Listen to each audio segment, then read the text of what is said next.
আইন শৃঙ্খলা পরিস্থিতি নাজুক বলেই রাজধানীতে হঠাৎই বেড়ে গেছে হত্যা ও ধর্ষণের ঘটনা, দাবি মানবাধিকার সংগঠনগুলোর। মানতে নারাজ পুলিশ। বিচারহীনতার সংস্কৃতির মধ্যে আমরা বসবাস করছি, যেখানটা কাউকে কোনো অপরাধের জন্য কৈফিয়ত দিতে হচ্ছে না। প্রতিটি ঘটনা পুলিশ সফলতার সাথে মোকাবেলা করেছে, আর আইন শৃঙ্খলা পরিস্থিতি অবনতি হয়েছে কথা বলা যাবে না। সামাজিক বন্ধন শিথিল হওয়ার কারণেই বাড়ছে এ ধরনের অপরাধ, অভিমত মনোবিজ্ঞানীদের। অপরাধটা বলি যখনই যে সমস্ত রুলস রেগুলেশন আমাদের মেনটেন করা উচিত সেটা যদি আমরা না মানি। দেখছিলেন সময়ের বিশেষ শিরোনাম। রাত 11টার সময় আপনাদের সঙ্গে আছি আমি সাজিদ রাজু এবং আমি সৌমিত্র শুভ্র। এবার অন্যান্য শীর্ষ সংবাদ। জঙ্গি অর্থায়নের অভিযোগে গ্রেফতার নারী আইনজীবীর 2 দিন এবং অন্য 2 আইনজীবীর 3 দিন করে রিমান্ড মঞ্জুর। চট্টগ্রামের কর্ণফুলী এলাকা থেকে 270 কেজি বিস্ফোরক জব্দ। সিলেটের রাজন হত্যা মামলার চার্জশিট আদালতে গ্রহণ, পলাতক 3 আসামির বিরুদ্ধে গ্রেপ্তারি পরোয়ানা জারি। ঢাকা বিশ্ববিদ্যালয়ে দ্বিতীয়বার ভর্তি পরীক্ষার সুযোগ আর থাকছে না, হাইকোর্টের রায় আপিল বিভাগে বহাল। ভর্তি ইচ্ছুক শিক্ষার্থীদের মিশ্র প্রতিক্রিয়া। ভারতের বাজারে অস্থিরতার সুযোগে কম দামে আগে কেনা পেঁয়াজ দ্বিগুণ দামে বিক্রি করছেন অসাধু ব্যবসায়ীরা, মনিটরিং না থাকার অভিযোগ। এবং টানা বৃষ্টি আর উজানের ঢলে নদ নদীর পানি বাড়ায় বিভিন্ন জেলার বন্যা পরিস্থিতির আরও অবনতি। খাদ্য, ওষুধ ও বিশুদ্ধ পানির সংকট।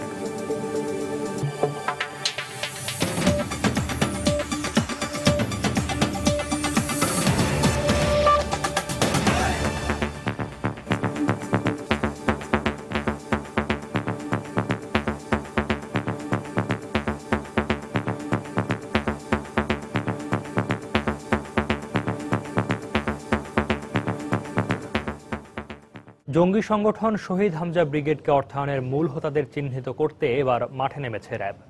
এরই অংশ হিসেবে ঢাকা থেকে গ্রেফতার ব্যারিস্টার শাকিলা ফারজানা সহ 3 আইনজীবীকে দ্বিতীয় দফা রিমান্ডে এনে জিজ্ঞাসাবাদ করা হচ্ছে। হাটহাজারী থানায় দায়েরকৃত সন্ত্রাস দমন আইনে করা মামলায় আজ সকালে judicial magistrate Mosaddek Minhaj barrister Shakila ফারজানাকে 2 দিন, অ্যাডভোকেট হাসানুজ্জামান লিটন ও অ্যাডভোকেট মাহফুজ বাপনকে 3 দিন করে রিমান্ড মঞ্জুর করেন। বিস্তারিত জানাচ্ছেন কমল দে। অল্প সময়ে জঙ্গি সংগঠন শহীদ হামজা ব্রিগেডের ব্যাপক বিস্তৃতি অনেকটা ভাবিয়ে তুলেছে আইন শৃঙ্খলা রক্ষাকারী বাহিনীকে। কারণ সাংগঠনিক কার্যক্রম শুরুর মাত্র কয়েক মাসের মধ্যে অত্যাধুনিক অস্ত্র সংগ্রহ, একাধিক প্রশিক্ষণ কেন্দ্র গড়ে তোলার পাশাপাশি বড় ধরনের তহবিল গঠন করেছিল জঙ্গি সংগঠনটি। আর তাই 29 জন সক্রিয় সদস্য এবং 3 জন অর্থের যোগানদাতাকে গ্রেপ্তারের পর র্যাবের টার্গেট মূল হোতাকে আইনের আওতায় আনা। তারই ধারাবাহিকতায় 3 আইনজীবীকে দ্বিতীয় দফায় রিমান্ডে এনেছে র্যাব।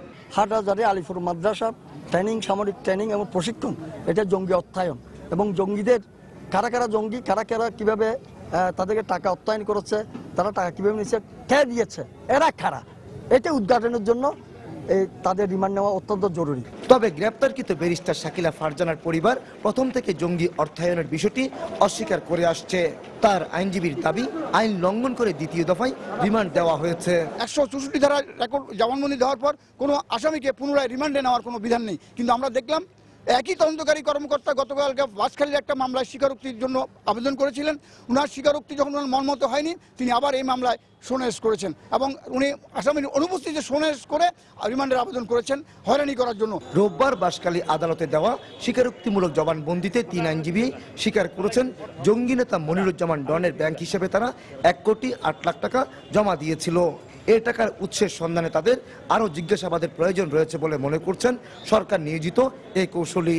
জঙ্গি হোক বা না হোক, সে জঙ্গির কানেকশন যেহেতু 154 যে সেকশনটা আছে, সন্দেহ করলেই তাকে গ্রেপ্তার করতে পারে এবং তাকে আটক করতে পারে, তাকে জিজ্ঞাসাবাদ করতে পারে। চলতি বছরের ফেব্রুয়ারি মাসে চট্টগ্রামের হাটহাজারীর একটি মাদ্রাসায় অভিযান চালিয়ে জঙ্গি সংগঠন শহীদ হামজা ব্রিগেডের সন্ধান পায় র্যাব। এরপর বাঁশখালী এবং হালি শহরে পাওয়া যায় সংগঠনটির 2টি প্রশিক্ষণ কেন্দ্র। সর্বশেষ 18 আগস্ট ঢাকা ধানমন্ডি থেকে গ্রেপ্তার করা হয় 3 আইনজীবীকে। পর্যায়ক্রমে শহীদ হামজা ব্রিগেডের বিরুদ্ধে দায়েরকৃত প্রতিটি মামলায় তাদের গ্রেপ্তার দেখিয়ে জিজ্ঞাসাবাদ করবে র্যাব। কমল দেব, সময় সংবাদ, চট্টগ্রাম। চট্টগ্রামের কর্ণফুলী এলাকা থেকে 270 কেজি বিস্ফোরক সহ একজনকে আটক করা হয়েছে। র্যাব জানায়, শিকলবাহায় একটি দোকানে অভিযান চালিয়ে প্রথমে ওমর ফারুক নামের এক সুপারি ব্যবসায়ীকে আটক করা হয়। পরে তার বাড়ির গোডাউন থেকে 6টি বস্তায় রাখা 270 কেজি সালফার উদ্ধার করা হয়। মূলত এসব বিস্ফোরক ককটেল এবং বোমা তৈরির কাজে ব্যবহার করা হয় বলে জানিয়েছে র্যাব। অভিযানের সময় ওমর ফারুকের সহযোগী হাবিবুর রহমান ও বাপ্পি কৌশলে পালিয়ে যায়। এ ব্যাপারে কর্ণফুলী থানায় বিস্ফোরক আইনে একটি মামলা দায়ের করা হয়েছে।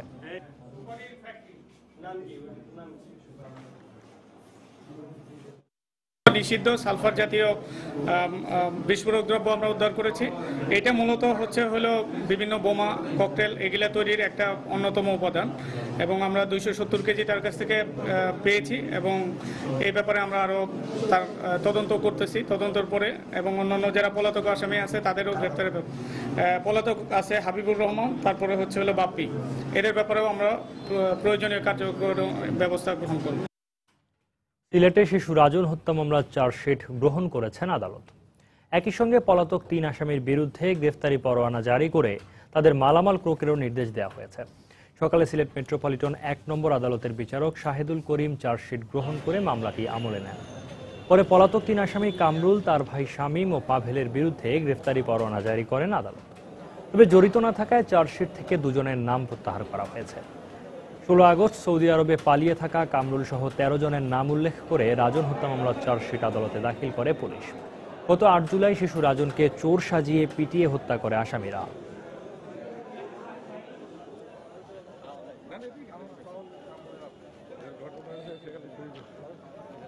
মামলাটা চার্জশিট গ্রহণ করেছেন, আমলে নিয়েছেন, পরবর্তী তারিখের 31 তারিখ দিয়েছেন এবং ওয়ারেন্ট পলাতক আসামিদের বিরুদ্ধে ওয়ারেন্ট পেন্ডে দিয়েছেন। সুতরাং এগুলা তামিল হওয়ার পরেই মামলার কার্যক্রম শুরু হবে। মামলার কার্যক্রম ইতিমধ্যেই শুরু হয়ে গেছে, কিন্তু প্রসেস মেনটেন করতে হয়।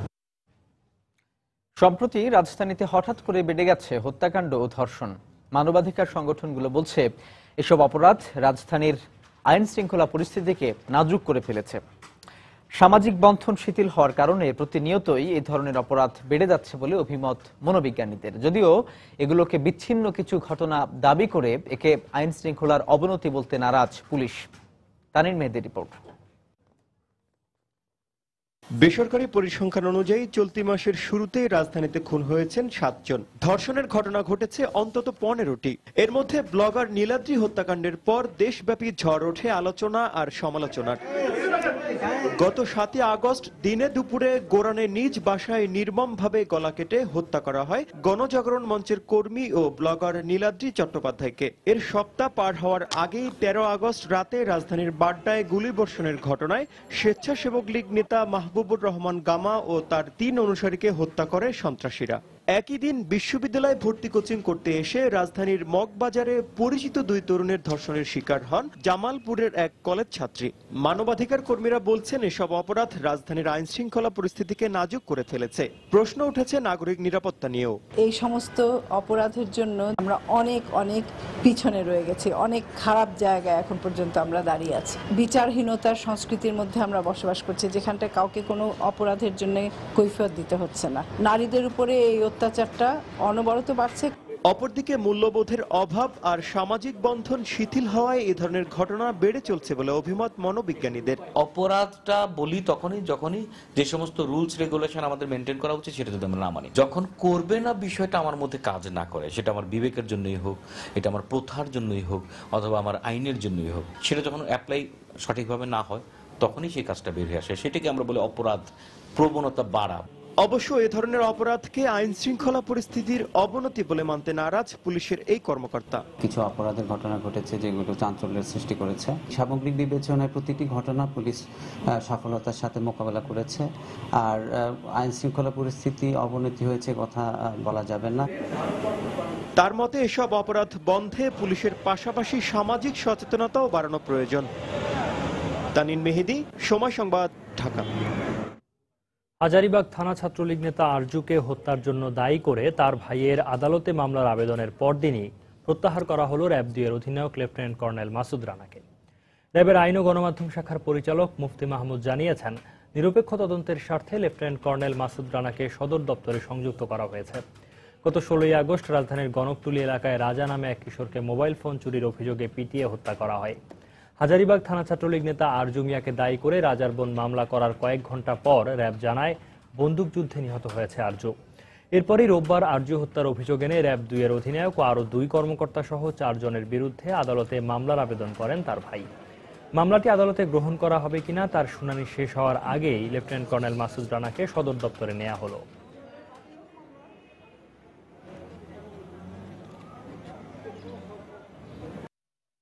ভারত, বাংলাদেশ, নেপাল, ভুটানের মধ্যে ব্যক্তিগত, যাত্রীবাহী ও মালবাহী মোটরযান চলাচলের চুক্তি অনুসমর্থন করেছে মন্ত্রিসভা। গত জুন মাসে ভুটানের রাজধানী থিম্পুতে 4 দেশের যোগাযোগ মন্ত্রীরা এই চুক্তি সই করেন। স্বাক্ষরকারী 4 দেশের অনুসমর্থনের পর 2016 সালের শুরুতে এই দেশগুলোর মধ্যে সড়ক যোগাযোগ চালু হওয়ার কথা রয়েছে। এছাড়া মন্ত্রিসভার বৈঠকে চূড়ান্ত অনুমোদন দেওয়া হয়েছে বাংলাদেশ পেট্রোলিয়াম কর্পোরেশন আইন 2015 এর খসড়ার। আইনে বলা হয়েছে এখন থেকে কর্পোরেশনের পরিচালনা বোর্ডের সদস্য সংখ্যা হবে 9 জন এবং এর প্রধান কার্যালয় হবে চট্টগ্রামে। বৈঠকে বাংলাদেশ মহাকাশ গবেষণা ও দূর অনুধাবন প্রতিষ্ঠান আইন 2015 এর খসড়ারও চূড়ান্ত অনুমোদন দেয় মন্ত্রিসভা।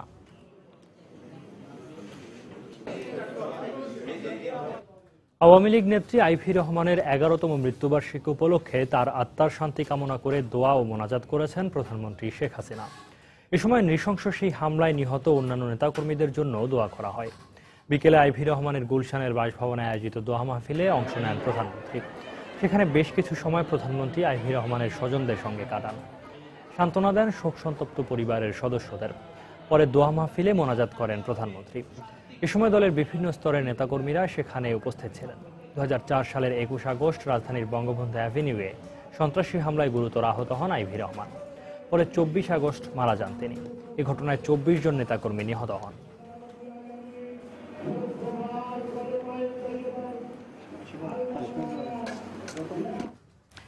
রাত 11টার সময় আরো থাকছে। রূপসা রেল সেতু নির্মাণে ভারতীয় কোম্পানির সঙ্গে রেলওয়ের 1076 কোটি টাকার চুক্তি সই।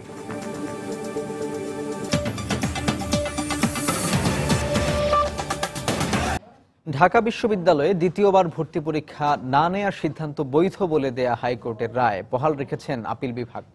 সোমবার প্রধান বিচারপতি এস.কে সিনহার নেতৃত্বে আপিল বিভাগের 4 সদস্যের বেঞ্চ এই আদেশ দেন। এদিকে এই রায়কে স্বাগত জানিয়েছেন বিশ্ববিদ্যালয়ের উপাচার্য আ মশ আরেফিন সিদ্দিক। তবে মিশ্র প্রতিক্রিয়া জানিয়েছেন ভর্তিচ্ছু শিক্ষার্থীরা। দ্বিতীয়বার ভর্তি পরীক্ষার সুযোগ থাকলে বিশ্ববিদ্যালয়ের অনেক আসন খালি থাকে, এর ফলে অনেক শিক্ষার্থী উচ্চশিক্ষার সুযোগ থেকে বঞ্চিত হয়। এছাড়া ভর্তি যুদ্ধে অসম প্রতিযোগিতা ঠেকাতে 2014 সালের 15 অক্টোবর দ্বিতীয়বার ভর্তি পরীক্ষা না নেওয়ার সিদ্ধান্ত নেয় ঢাকা বিশ্ববিদ্যালয়, যা কার্যকর হবে 2015-16 শিক্ষাবর্ষ থেকেই। বিশ্ববিদ্যালয় কর্তৃপক্ষের এমন সিদ্ধান্ত বাতিল চেয়ে রাজপথে আন্দোলন করে দ্বিতীয়বার ভর্তি পরীক্ষা দিতে ইচ্ছুক শিক্ষার্থীরা। আন্দোলনে সাড়া না পেয়ে উচ্চ আদালতের দ্বারস্থ হন 26 জন শিক্ষার্থীর অভিভাবক। প্রথমে আদালত দ্বিতীয়বার ভর্তি পরীক্ষা না দেওয়ার সিদ্ধান্ত কেন বাতিল করা হবে না এ বিষয়ে রুল জারি করলেও চূড়ান্ত শুনানিতে ঢাকা বিশ্ববিদ্যালয়ের সিদ্ধান্তই বৈধ বলে রায় দেন high court.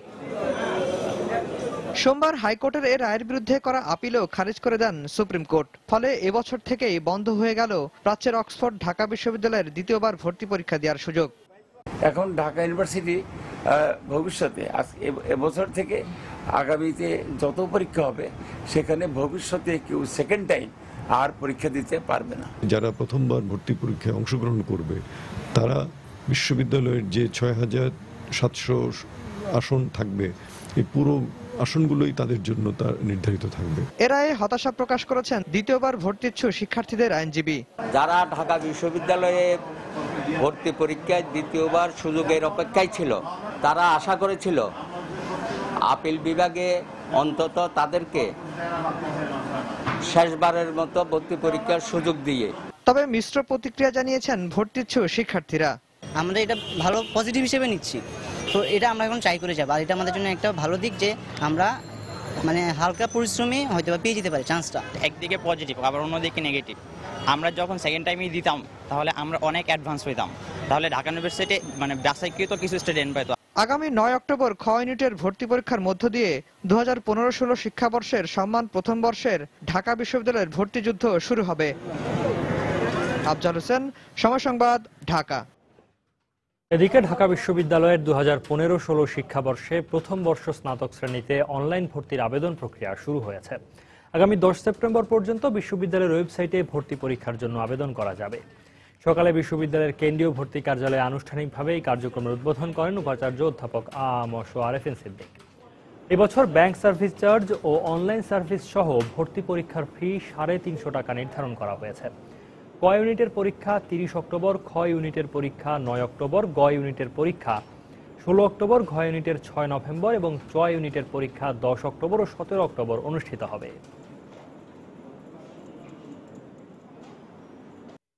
Khulna Mongla rail line নির্মাণ প্রকল্পের আওতায় রূপসা রেল সেতু নির্মাণের লক্ষ্যে ভারতীয় একটি কোম্পানির সঙ্গে 1076 কোটি 44 লাখ টাকার চুক্তি স্বাক্ষর করেছে বাংলাদেশ রেলওয়ে। বিকেলে রেল ভবনে বাংলাদেশের পক্ষে উপস্থিত ছিলেন প্রকল্পের মহাব্যবস্থাপক মোহাম্মদ মুজিবুর রহমান ও ভারতীয় নির্মাণকারী প্রতিষ্ঠান লরসেন অ্যান্ড টবরোর ব্যবসায়িক বিভাগের ভাইস প্রেসিডেন্ট পি নিরঞ্জনা। তারা নিজ নিজ প্রতিষ্ঠানের পক্ষে চুক্তিতে সই করেন। বাংলাদেশ সরকার ও ভারতীয় নির্মাণকারী এই প্রতিষ্ঠানের যৌথ অর্থায়নে 716 মিটার দৈর্ঘ্যের সেতুটি নির্মাণে ব্যয় হবে 1076 কোটি 44 লাখ টাকা। অনুষ্ঠানে রেলমন্ত্রী মুজিবুল হক ব্রিজটির গুরুত্ব তুলে ধরার পাশাপাশি সম্প্রতি সরকারের নেয়া রেলের বেশ কিছু প্রকল্প সম্পর্কে সাংবাদিকদের অবহিত করেন।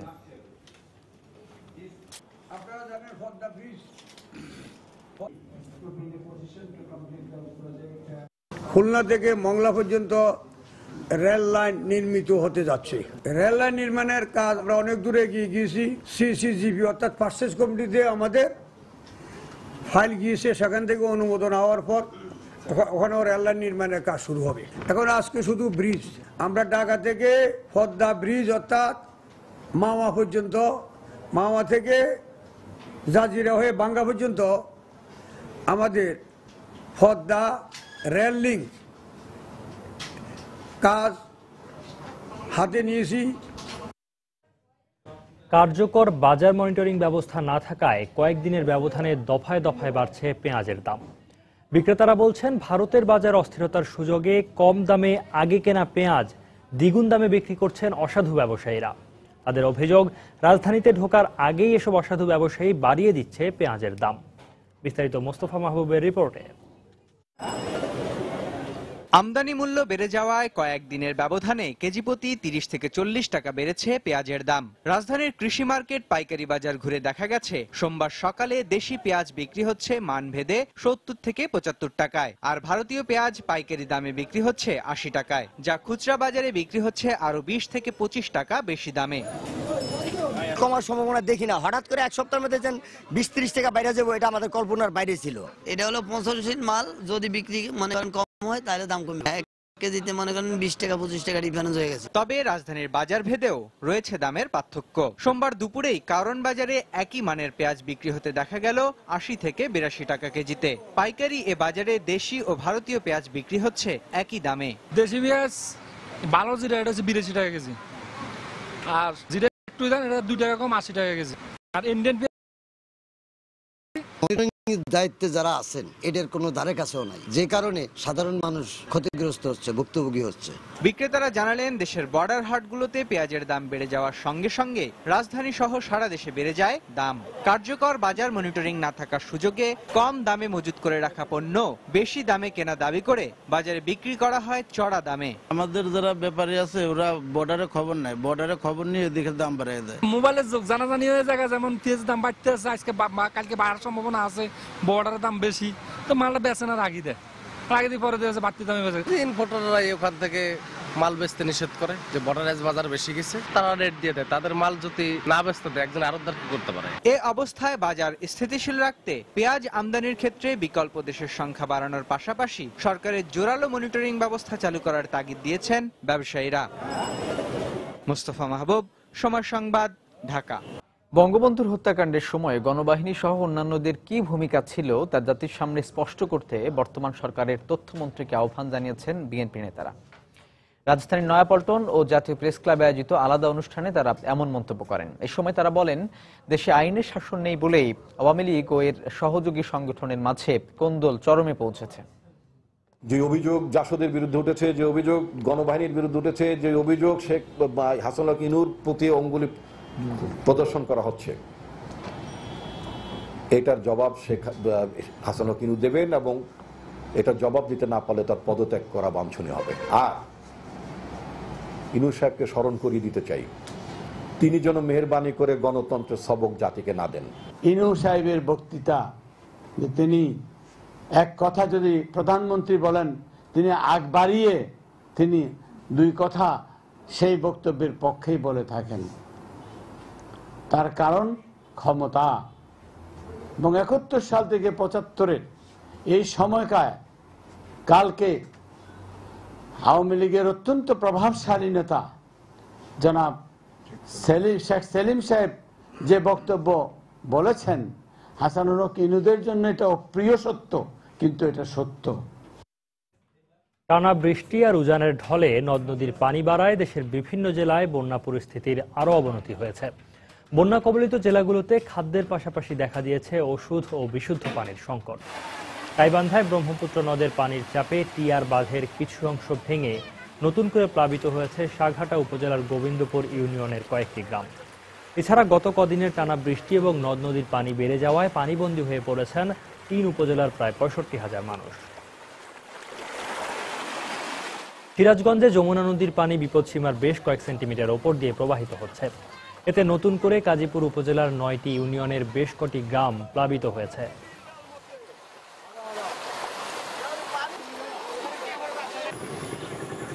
এদিকে কুড়িগ্রামের দুর্গত এলাকায় এখনো ত্রাণ না পৌঁছানোয় বিপাকে পড়েছেন হাজার হাজার মানুষ।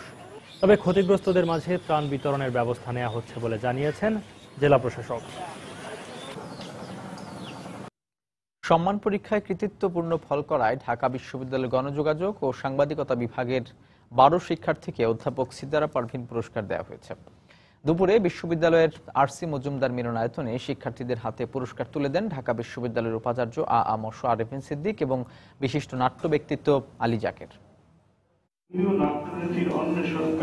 ২০০৫ সালে যুক্তরাষ্ট্রের শিকাগোতে মর্মান্তিক সড়ক দুর্ঘটনায় মারা যান ঢাকা বিশ্ববিদ্যালয়ের গণযোগাযোগ ও সাংবাদিকতা বিভাগের অধ্যাপক সিতারা পারভীন। ২০০৬ সাল থেকে প্রতি বছর তার পরিবারের উদ্যোগে সম্মান পর্বের কৃতি শিক্ষার্থীদের মাঝে এ পুরস্কার দেয়া হয়। ২০১৩ সালে অনুষ্ঠিত সম্মান পরীক্ষায় ভালো ফলাফল করা ১২ শিক্ষার্থীকে দেয়া হয় এবারের পুরস্কার। সোমবার দুপুরে শিক্ষার্থীদের হাতে পুরস্কারের চেক তুলে দেন বিশ্ববিদ্যালয়ের উপাচার্য, বিভাগের চেয়ারপারসন সহ অতিথিরা। এ সময় সংক্ষিপ্ত বক্তব্যে অতিথিরা স্মরণ করেন প্রয়াত সিতারা পারভীনকে। তার উপস্থিতি আমাদের মধ্যে এক ধরনের অন্য ধরনের একটা বার্তা দিত, এক ধরনের একটা উদ্দীপনা তৈরি করত, এক ধরনের ওনার যে একাগ্রতা, কর্মনিষ্ঠা এবং ক্লাসরুমে ওনার যে উপস্থাপনা সব মিলিয়ে একটা সাংঘাতিক রকম অন্য ধরনের একটা একাডেমিক এনভায়রনমেন্ট তৈরি করত। তোমরা পুরস্কার পেয়েছো, এটার মধ্যে একটা আনন্দ আছে, কিন্তু তোমাদের পথ চলাটা অনেক দীর্ঘ এবং সেখানে আরো অনেক অনেক ভালো তোমাদের করতে হবে। পুরস্কার প্রাপ্ত শিক্ষার্থীদের মাঝে আজও অমলিন সিতারা পারভীনের স্মৃতি। এই সিতারা পারভীন বৃত্তির মাধ্যমে আমাদের প্রত্যেক বছর শিক্ষার্থীদের মধ্যে যে বৃত্তিটা দেওয়া হয় তার স্মৃতি এর মাধ্যমেই অম্লান হয়ে রয়েছে আমাদের মাঝখানে। আমরা আসলে তাকে শুধু স্মরণ করে না, তার কৃতকর্মকে, তার যে মহৎ কর্মগুলি আছে সেগুলোর সাথে আমরা সম্পৃক্ত হই। এ প্রাপ্তি আগামীতে দেশের জন্য ভালো কিছু করার অনুপ্রেরণা যোগাবে বলে জানান শিক্ষার্থীরা। তানিন মেহেদি, সময় সংবাদ, ঢাকা।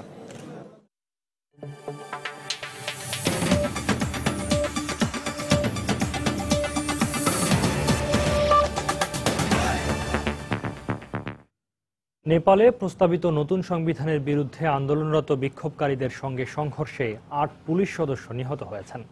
এই ঘটনায় ৩ বিক্ষোভকারী নিহত হয়েছেন বলেও জানিয়েছে গণমাধ্যম। পরিস্থিতি নিয়ন্ত্রণে সেখানে সেনা মোতায়েন করেছে সরকার। সোমবার নেপালের পশ্চিমাঞ্চলীয় কাইলালি জেলায় এই সংঘর্ষ হয়। বিভিন্ন গণমাধ্যমের খবরে বলা হয়, স্থানীয় সরকারি অফিস ঘেরাও করতে গেলে বিক্ষোভকারীদের বাধা দেয় পুলিশ। এ সময় পুলিশ সদস্যদের ওপর কুড়াল ও বর্ষা নিয়ে হামলা চালায় বিক্ষোভকারীরা। সংঘর্ষে দুপক্ষের শতাধিক মানুষ আহত হয়েছে বলে জানিয়েছে স্থানীয় পুলিশ প্রধান। মৃতের সংখ্যা আরও বাড়তে পারে বলে আশঙ্কা করা হচ্ছে। রোববার নেপালের পার্লামেন্টে প্রস্তাবিত নতুন সংবিধানের একটি বিলে দেশটিতে 7টি প্রদেশ গঠনের প্রস্তাব উত্থাপন করা হয়। এতে করে বৈষম্যের শিকার হবে এমন দাবি করে আন্দোলনের নামে দেশটির থারু সম্প্রদায়।